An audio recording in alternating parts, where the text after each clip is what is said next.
নমস্কাৰ দিবলৈ বিচাৰিছে এক খবৰ বিটিসি নিৰ্বাচনৰ তাৰিখ ঘোষণা হোৱাৰ পিছতে তৎপৰ হৈ পৰিছে শাসনাধিষ্ঠ বিপিএফ দলৰ নেতা কৰ্মীসকল। আজি বিপিএফৰ ফকিৰাগাম পুৰণি বজাৰত এটি দলীয় সভা অনুষ্ঠিত হয়। কোকৰাঝাৰ জিলাৰ বিপিএফৰ উপসভাপতি ডক্টৰ ৰেজাউল কৰিমে কয় যে বিপিএফ দলত শক্তিশালী কৰ্মকৰ্তা আছে। এই দলৰ তৃণমূল পৰ্যায়ৰ পৰা শীৰ্ষ পৰ্যায়লৈকে কৰ্মকৰ্তাসকলে সমাজৰ সকলো শ্ৰেণীৰ লোকৰ কথা চিন্তা কৰে, যাৰ বাবে বিগত ৩টা কাৰ্যকাল বিটিসিত বিপিএফে শাসন চলাইছে আৰু এইবাৰো বিপিএফে বিজয়ী সাব্যস্ত কৰিব।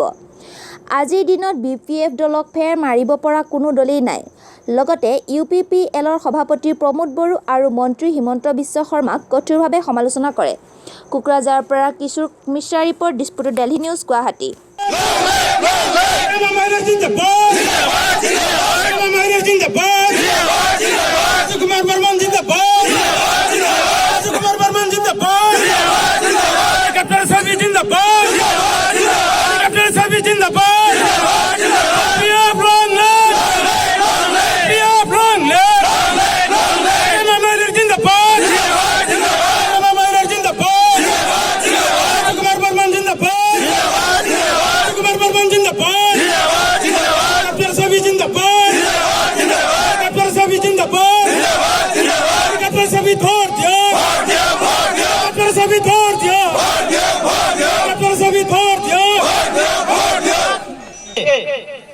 जी हिमंत विश्व शर्माय केदिनमान আগত আমাৰ এই মাইনৰিটি সম্প্ৰদায়ক টাৰ্গেট কৰি কিমান গালি গালাজ কৰিলে।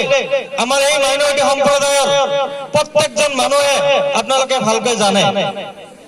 আমাৰ হয়তো বিটিসি আমাৰ মাইনৰিটি সম্প্ৰদায়ৰ ভোটৰ খাতিৰত এতিয়ালৈকে মাইনৰিটি সম্প্ৰদায়ক বহুত কথা কৈছে যদিও বিটিসি তেনেকে টাৰ্গেট কৰি গালি গালাজ কৰা নাই।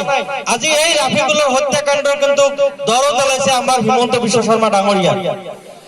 আপোনালোকে ৰাইজ জানে হিমন্ত বিশ্ব শৰ্মাৰ ঘনিষ্ঠ অতি ঘনিষ্ঠ এজন আমাৰ এছপি আছিল। যেতিয়া লাফিকুলৰ হত্যাকাণ্ড হৈছিল আপোনালোকে হয়তো জানে ৰাজন সিং নামৰ যিজন হিমন্ত বিশ্ব শৰ্মাৰ অতিকে ঘনিষ্ঠ, যি ৰাজন সিঙে অখিল গগৈক দীঘলী পুখুৰীৰ পাৰত হত্যাৰ ভাবুকি দিছিল এই হিমন্ত বিশ্ব শৰ্মাৰ কাৰণে। সেই ৰাজন সিং কিন্তু কোকৰাঝাৰৰ এছপি হিচাপে আছিল লাফিকুলৰ হত্যাকাণ্ডৰ সময়ত। ৰাইজ বিভিন্ন দল সংগঠন আমাৰ মাইনৰিটি সম্প্ৰদায়ৰ মানুহ কিমান চিঞৰ বাখৰ কৰাৰ পিছতো আমাৰ এই ৰাজন সিঙক কিন্তু আমি এই কোকৰাঝাৰ ডিষ্ট্ৰিক্টৰ পৰা আমি ইয়াৰ পৰা আঁতৰাব পৰা নাছিলো। এই ৰাজন সিঙে ৩ বছৰ চ্যালেঞ্জ মোডত থাকি লাফিকুল হত্যাকাণ্ড হোৱাৰ যত যাৱতীয় নথিপত্ৰ ইয়াৰ পৰা গায়ব কৰাৰ পিছতহে ইয়াৰ পৰা গুচি গৈছে। ইনডাইৰেক্টলি আজি যদি সঁচাকে সেই সময়ত যদি সিবিআইৰ যদি তদন্ত হল হয় হয়তো ৰাজন সিং ইয়াৰ পৰা জগৰীয়া হল হয়, হয়তো হিমন্ত বিশ্ব শৰ্মা লাফিকুল হত্যাকাণ্ডৰ কাৰণে জগৰীয়া হল। ৰাইজ সেই লাফিকুল হত্যাকাণ্ডৰ কথা আজি হিমন্ত বিশ্ব শৰ্মাৰ মুখত হবা নাপায়, কাৰণ এই বিজেপিৰ সময়তে আমাৰ জাতিৰ দৰদী আমাৰ জাতিটোক আগুৱাই লৈ যোৱাৰ ক্ষেত্ৰত আমাৰ জাতিৰ হকে মাত মাতাৰ যিজন এজন ল'ৰা হৈছিল সেই ল'ৰাজনৰ নামটো ওলাইছে। এই লাফিকুলৰ নাম আমি এই সদনত ল'ব বিচৰা নাছিলো। লাফিকুলৰ নাম লৈ আমি কোনোদিনো ৰাজনীতি কৰা নাই আৰু কোনোদিনো ৰাজনীতি নকৰো। লাফিকুল হয়তো মৃত্যুবৰণ কৰিছে, তেখেতক আল্লাহ স্বৰ্গবাসী কৰক, কিন্তু এই লাফিকুলৰ হত্যাকাণ্ড লাফিকুলৰ নাম লৈ বিজেপিয়ে যি ৰাজনীতি কৰি আছে সেই ৰাজনীতিক আমি প্ৰশ্ৰয় দিব নালাগে।